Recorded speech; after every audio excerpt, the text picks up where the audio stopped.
note was held up by a magnet shaped like a sunflower. We bought it together at a farmer's market in Vermont, maybe 15 years ago. Sarah had picked it up, laughed at how cheerful it was, said it reminded her of better days. I paid $3 for it, and she stuck it on our fridge the moment we got home. Over the years, it had held shopping lists, appointment reminders, photos of grandkids, Christmas cards, normal things, life things. Now it held the only goodbye I'd ever get. I'm 65 years old, and I've lived in this house for 37 years, raised 3 kids here, painted these walls half a dozen times, fixed the porch, replaced the roof, updated the kitchen twice. This place is more than wood and nails. It's the architecture of my entire adult life. And on a Tuesday morning in October, I walked into the kitchen to make coffee and found everything had changed. Walter, I can't do this anymore. I'm sorry. Don't look for me. I need you to let me go. Please be good to yourself. I did love you. Sarah. That was it. 41 years of marriage reduced to 43 words. No explanation. No forwarding address. No phone number to call. Just a note on the fridge, held up by a cheerful yellow sunflower, and the empty echo of a house that suddenly felt like a mausoleum. I stood there for I don't know how long. The coffee maker beeped behind me. Finished with its cycle, the refrigerator hummed. Outside, someone's car started. The world kept moving like nothing had happened. Like my wife hadn't just erased herself from my life with less ceremony than you'd use to quit a job. I read the note maybe 30 times that first hour. Kept thinking I'd missed something, some hidden message that would make it make sense. But there was nothing. Just those simple, devastating sentences in her careful hand. I can't do this anymore. Do what? Be married? Be with me? Be alive in this house? This town? This life we'd built together? Don't look for me. Where would I even start? She'd taken her car. I checked the garage immediately. Some part of me hoping this was a sick joke, that she'd just gone to the store. But her blue Honda was gone, and so were her purses, her toiletries, most of her clothes. She'd packed like she was going on a trip, efficient and thorough. Nothing dramatic, just gone. No emptied closets or stripped drawers.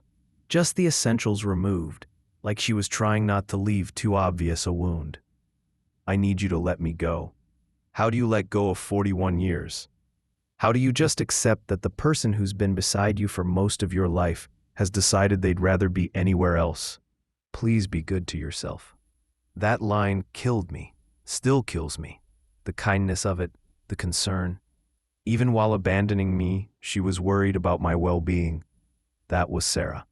Always thinking of others, always caring, always trying to minimize the pain she caused, even when she was inflicting the worst pain imaginable. I did love you. Past tense. Did love. Not do love. Not will always love. Did. Like our marriage was something that happened once, in the past.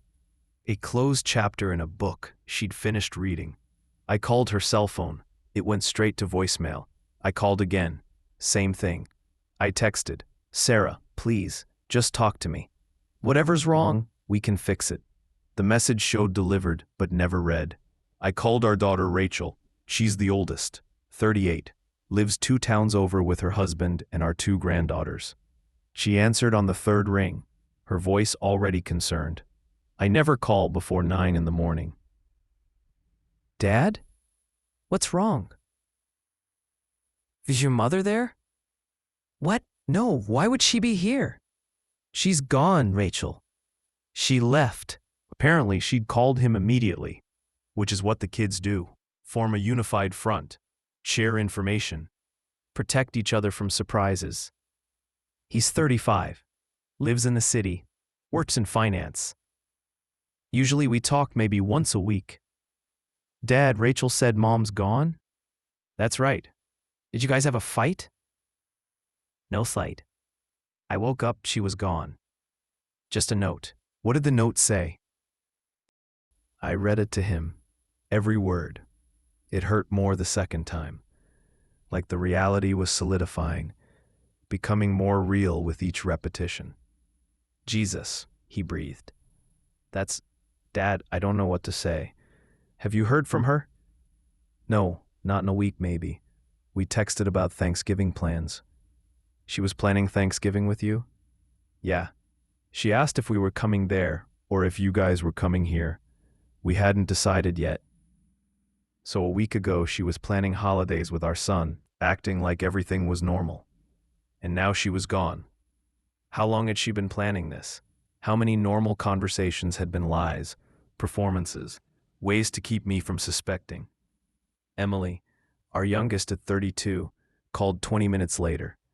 By then Rachel had arrived, was sitting at the kitchen table holding the note, reading it over and over like I had, like she could find answers in the careful loops of Sarah's handwriting. Dad, what happened? Emily's voice was thick with tears. She always was the most emotional of the three. I don't know, honey. I really don't know. But there must have been signs. People don't just leave. Except they do. That's what I was learning. People absolutely can just leave. They can wake up one morning and decide they're done. And they can execute that decision with devastating efficiency. Rachel stayed all day. She called the hospitals, just to make sure Sarah wasn't there. She called Sarah's sister Margaret, who lived in Florida. Margaret hadn't heard anything but promised to call if Sarah reached out. Rachel filed a missing persons report with the police, though the officer who took the information was pretty clear that a 63-year-old woman leaving a note and taking her belongings wasn't really a missing person situation. She has the right to leave, the officer said, not unkindly. I know that's not what you want to hear, but unless you think she's in danger or isn't mentally competent to make decisions. She's fine, I said. I mean, she was fine, is fine, she's just gone. The officer nodded sympathetically and said to call if we heard anything concerning. Otherwise, there wasn't much they could do. That first night was the longest of my life. Rachel wanted to stay, but I sent her home to her family. Told her I needed to process this, needed to be alone. The truth was, I couldn't stand the pity in her eyes, couldn't handle being someone's problem to solve. I walked through the house, room by room, looking for clues. Her jewelry box was mostly empty. She'd taken her wedding ring, her grandmother's pearls, the diamond earrings I'd given her for our 30th anniversary. Her side of the bathroom counter was bare. The closet showed gaps where her favorite dresses had hung. She'd taken photos, too. I hadn't noticed at first, but the album from our honeymoon was gone, and several framed pictures from the bookshelf. What did it mean that she'd taken these things? That she wanted to remember? That she was planning to be gone long enough to need them? Or was she just being thorough, tying up loose ends, taking what was hers before she disappeared completely? I found her iPad in the drawer of her nightstand. She'd left it, maybe because it was old and she didn't use it much anymore. I opened it, hoping for some clue, some explanation. Her email was logged in, and I scrolled through months of messages. Nothing unusual. Book club discussions. Correspondence with her sisters. Confirmations for doctor appointments. A thread with Rachel about recipes. Normal. Everything was so goddamn normal. The second day was somehow worse.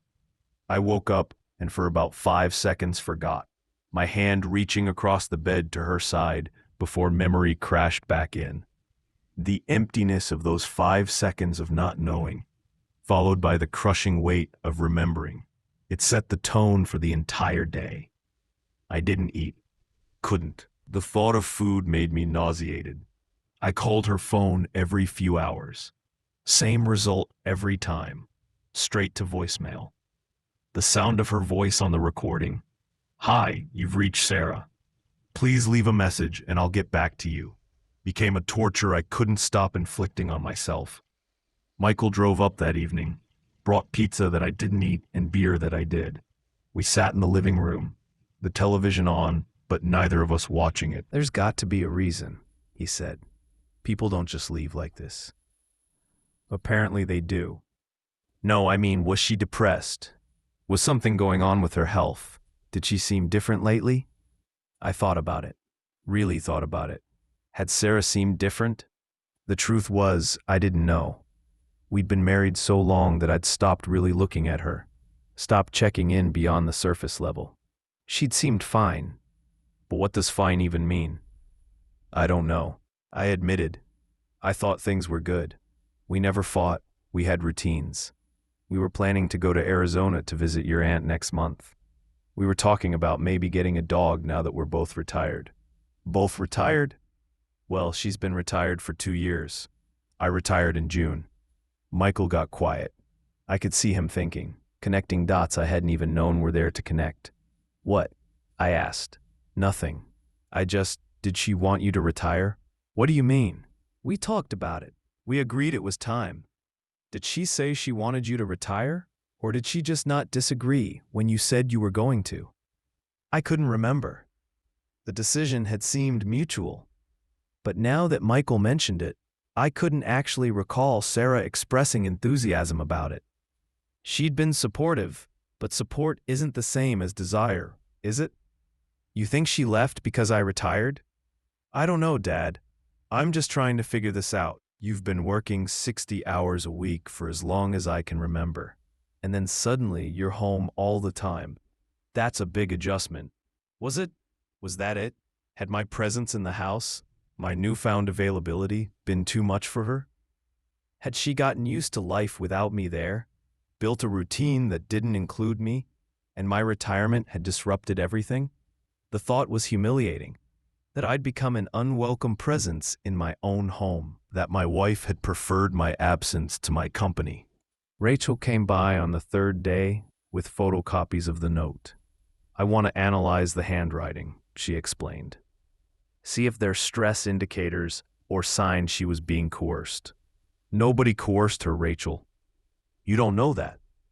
But I did know. The note was pure Sarah.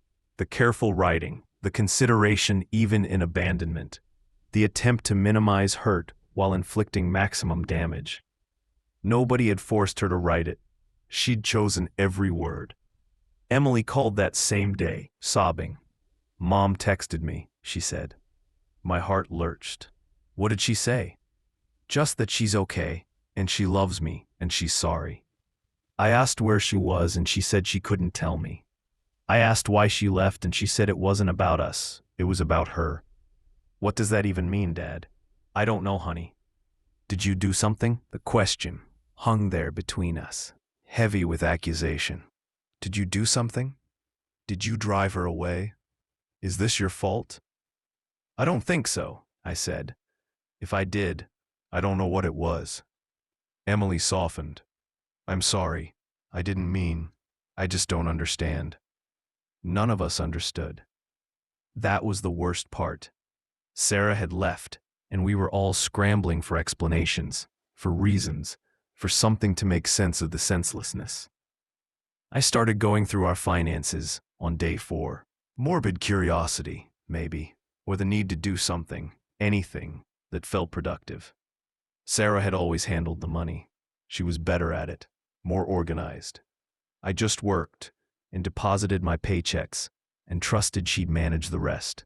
The bank accounts showed her last activity 3 days before she left. She'd withdrawn $3,000 cash. Not enough to empty the account, not enough to cripple us financially, but enough to live on for a while if she was careful. She'd also transferred half of our savings, about $40,000, into an account in just her name. I hadn't even known that account existed. So she'd been planning this. For weeks, maybe months, setting things up, making sure she had resources, preparing for her escape, all while acting normal, all while discussing Thanksgiving plans and dog breeds and whether we should replace the carpet in the living room. The betrayal of it was almost worse than the leaving. Every normal conversation, every mundane interaction over those last weeks, they'd all been lies. She'd been checking out while pretending to be present, planning her exit while I remained oblivious. I tried to think back, to remember if there had been signs. But everything seemed normal in retrospect, even the things that maybe weren't. Sarah had always been somewhat distant, somewhat in her own head. I'd thought it was just her personality. She was an introvert, someone who needed space and quiet. I'd respected that, given her room. Or had I neglected her? Had I mistaken her silence for contentment when it was actually resignation? Had I been so comfortable in our routine that I'd failed to notice she was drowning in it? My brother called on day 5. I heard, he said. I'm sorry, Walt. How did you hear? Rachel called Barbara. Barbara was his wife. The kids are worried about you. I'm fine. You're not fine. Your wife left you. You're allowed to not be fine. But I didn't know how to not be fine. I'd spent my entire adult life being fine, being steady, being the reliable one. I went to work, I came home, I mowed the lawn and paid the bills and fixed things when they broke. That was my role. That was who I was. When did you last talk to Sarah? I asked. I don't know. Couple months ago. She called to wish Barbara a happy birthday. Did she seem okay? Seemed fine to me. Why? Because I was searching for clues in every conversation, every interaction. Because I needed someone to tell me they'd noticed something was wrong, that Sarah had seemed off, that this wasn't completely out of nowhere. But everyone said the same thing. She seemed fine. Maybe fine was the problem. Maybe fine was just the mask she wore while dying inside. I started sleeping in the guest room on day 6. Couldn't stand the emptiness of our bed, the way my hand kept reaching for her in the night. The guest room was neutral territory, untainted by memories of her presence. I could pretend I was just visiting my own life, that this was temporary, that tomorrow I'd go back to normal, but tomorrow never came. Each day was the same. Wake up, call her phone, get voicemail. Make coffee, stare at the note that I couldn't bring myself to take down. Walk through the house like a ghost, looking for answers in the spaces she'd left behind. Rachel organized a family meeting on day 7.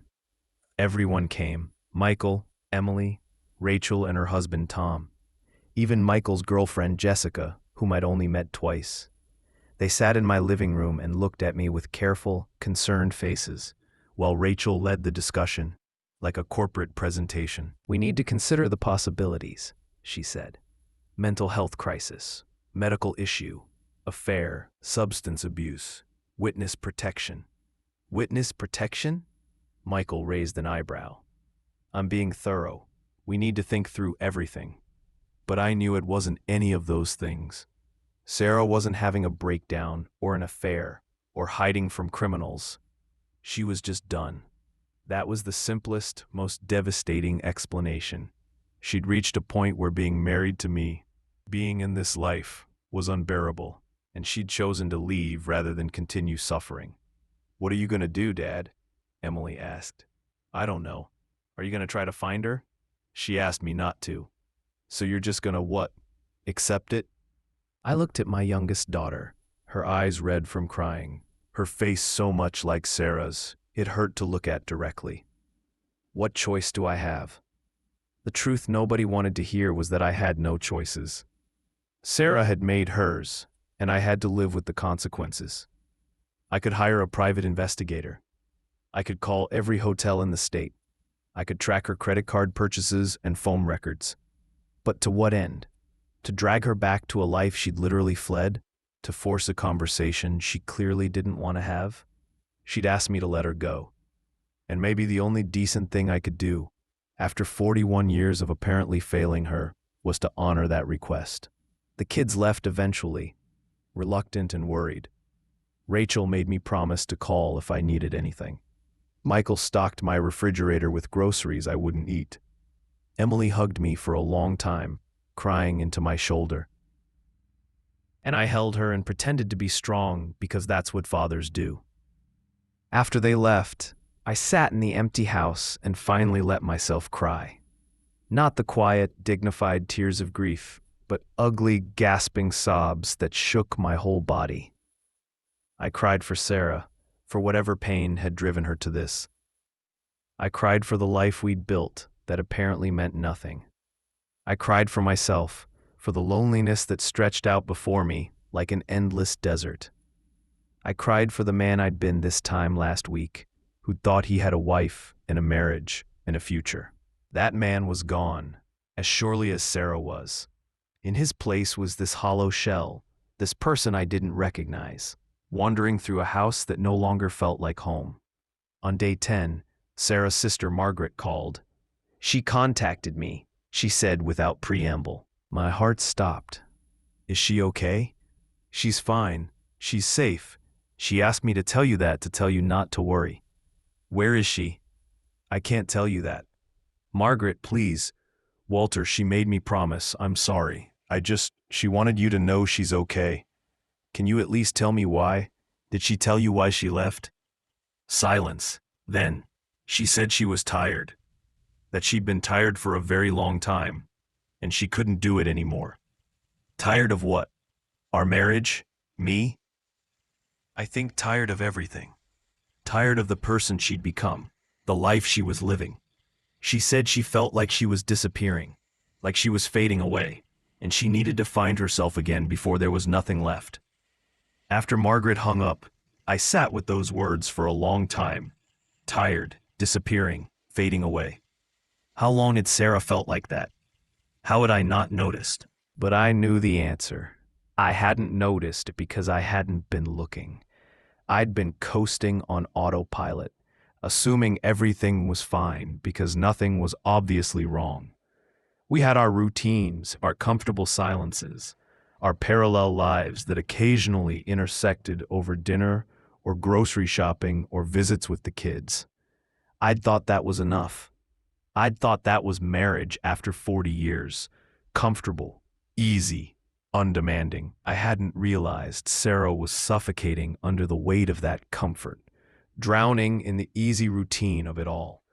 I started seeing a therapist on day 14, Dr. Helena Chen, recommended by my doctor when I went in complaining of insomnia and lack of appetite. She was maybe 50, kind-eyed and direct in a way I appreciated. Tell me about your marriage, she said in our first session. I thought it was good, solid. We never fought.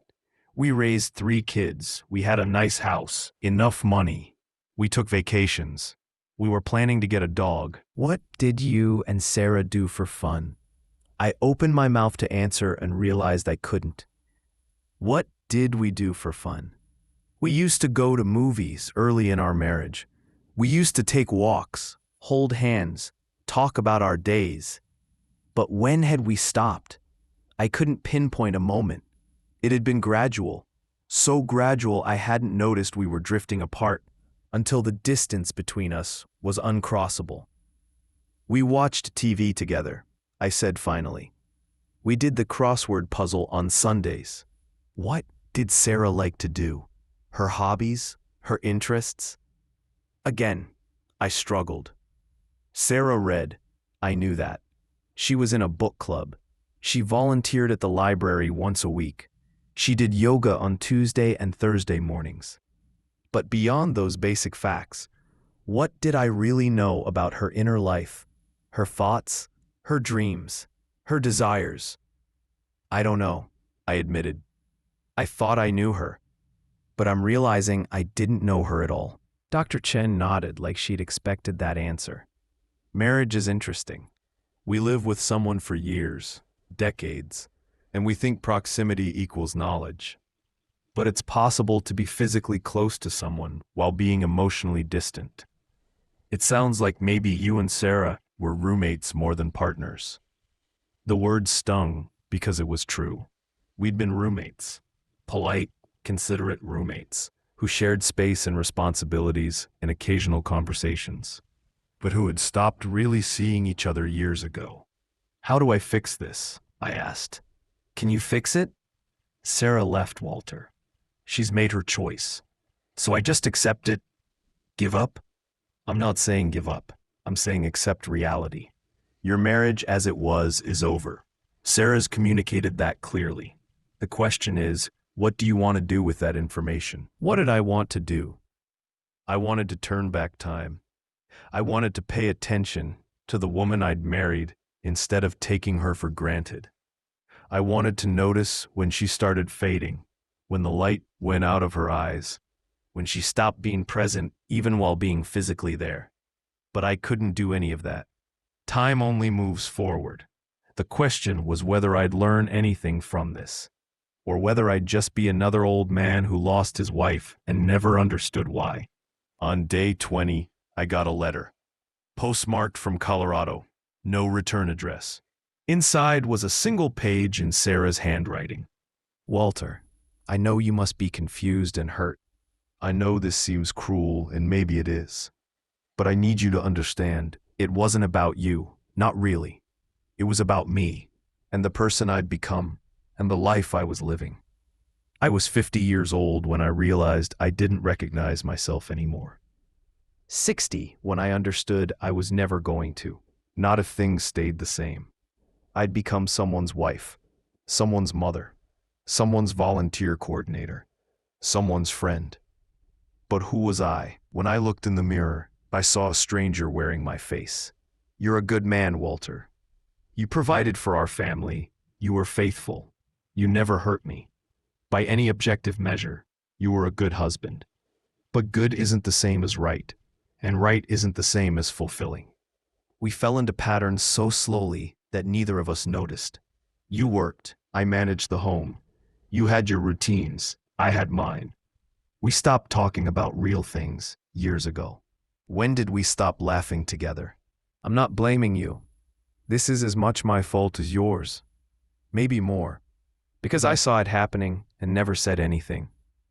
I just slowly disappeared into the role of wife, into the comfortable numbness of our routine, and by the time I realized what I'd lost, I didn't know how to find it again. I thought about telling you how I felt. I rehearsed conversations in my head 1,000 times. But what would I say? I'm unhappy, but I don't know why. I love you, but I don't like my life. You haven't done anything wrong, but everything feels wrong. You would have tried to fix it. That's who you are, a fixer. And I couldn't let you try to fix me like I was a broken appliance. Because I wasn't broken, Walter. I was just gone. The woman you married had disappeared years ago, replaced by this empty shell who went through the motions and felt nothing. I need to find out who I am outside of being your wife, our children's mother, everyone's helper. I need to be selfish for maybe the first time in my life. I need to be somewhere where nobody knows me, where I can be anyone, where I can figure out who I actually am. I'm sorry I left the way I did. I'm sorry I didn't have the courage to say this to your face. I'm sorry for the pain I've caused you and the kids. I wish I could say I'll come back when I figure this out, but I don't think I will. Some things, once broken, can't be repaired. Please don't look for me. Please let me go. Please try to understand, even if forgiveness is too much to ask. I did love you. I think part of me still does. But love isn't enough when you've lost yourself. Sarah. I read that letter 50 times, maybe more.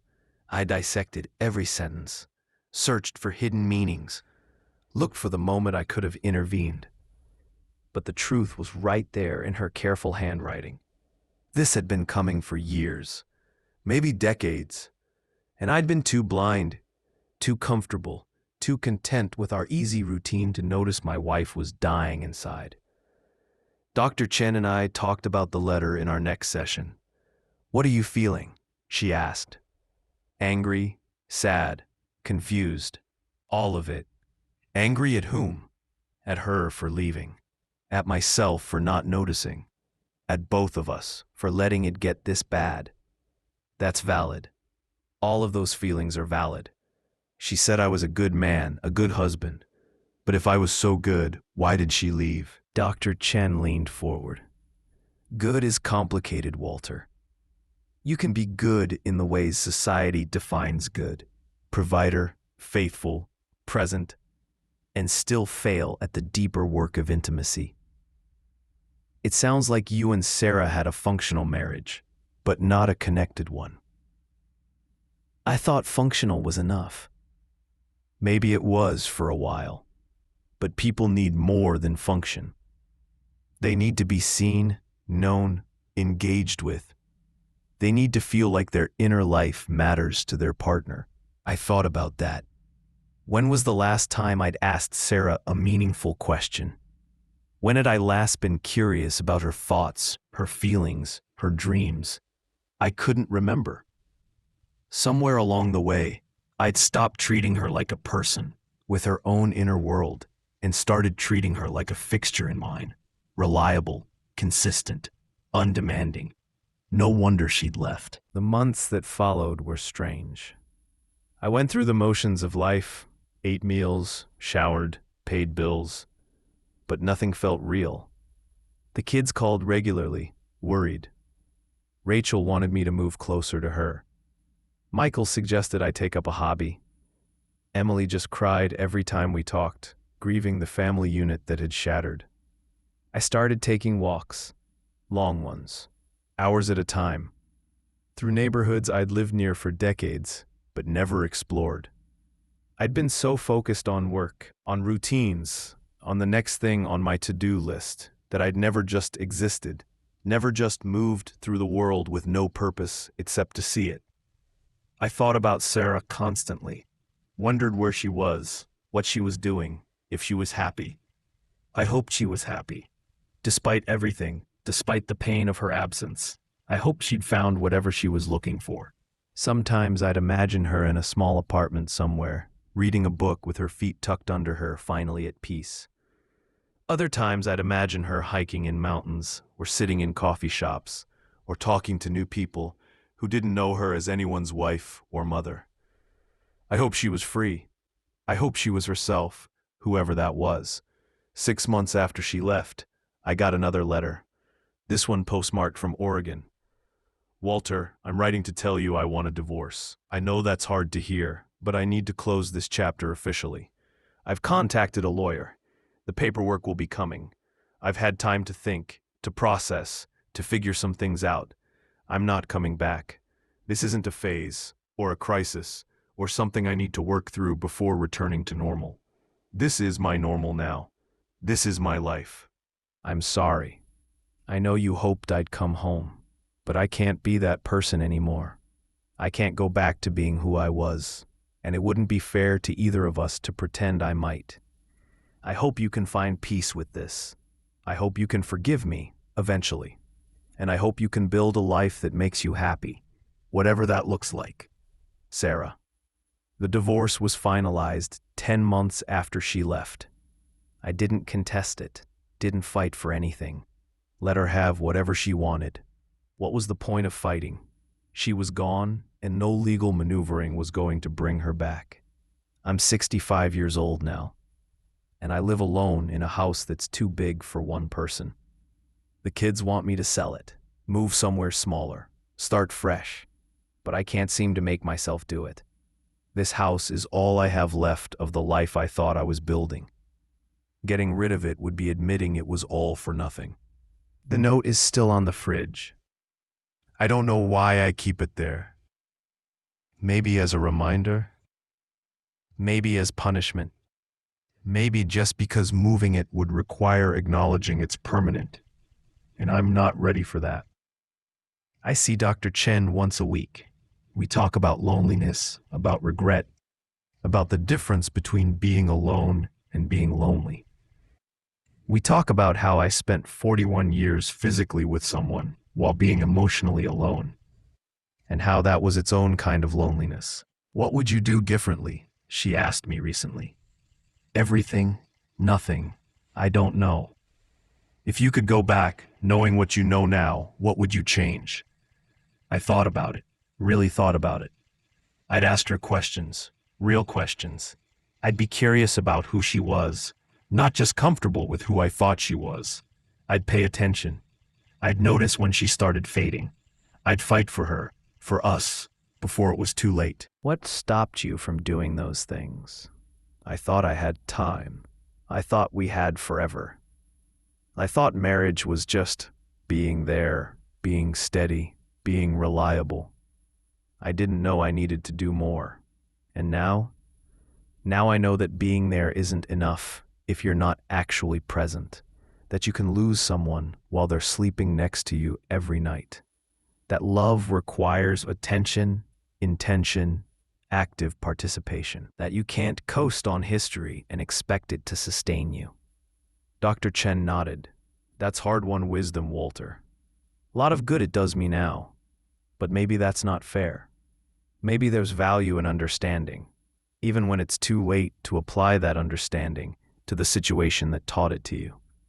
Maybe that's all wisdom is. Lessons learned from failure, understanding gained from loss. I think about the note sometimes. 43 words that ended 41 years. The economy of it, the brutal efficiency. No unnecessary explanation, no false promises, no leaving the door open for reconciliation. Just the facts, delivered with the same careful consideration Sarah brought to everything. I can't do this anymore. A complete sentence, a complete thought, a complete ending, I'm sorry. An acknowledgement of pain caused, but not a reversal of the decision. Don't look for me. A boundary, clear and firm. I need you to let me go. A request that was really a demand. Please be good to yourself. Kindness, even in departure. Concern, even while causing hurt. I did love you. Past tense. An ending disguised as a reassurance. 43 words. I've thought about them more than any words ever spoken to me, written to me, meant for me. They're burned into my brain, etched into my heart. They're the last communication I received from the woman I spent most of my life with. And they're still on my refrigerator, held up by a sunflower magnet from Vermont. A reminder of everything I had and everything I lost, and everything I failed to notice until it was gone. I'm 65 years old. I have 3 grown children, 5 grandchildren, a house full of memories, and a refrigerator covered in photos and reminders, and one small note that means more than all the rest combined. She left me a note on the fridge. That was her goodbye, and it was more than I deserved and less than I needed, and exactly what she had left to give. I wake up every morning and make coffee and stand in that kitchen reading those 43 words. Some days I'm angry. Some days I'm sad. Some days I understand. Some days it makes no sense at all. But every day I'm alone. And every day I wish I'd paid more attention when I wasn't. Thanks for listening to me. If you have stayed until the end, consider dropping a like and subscribe the channel. Thanks.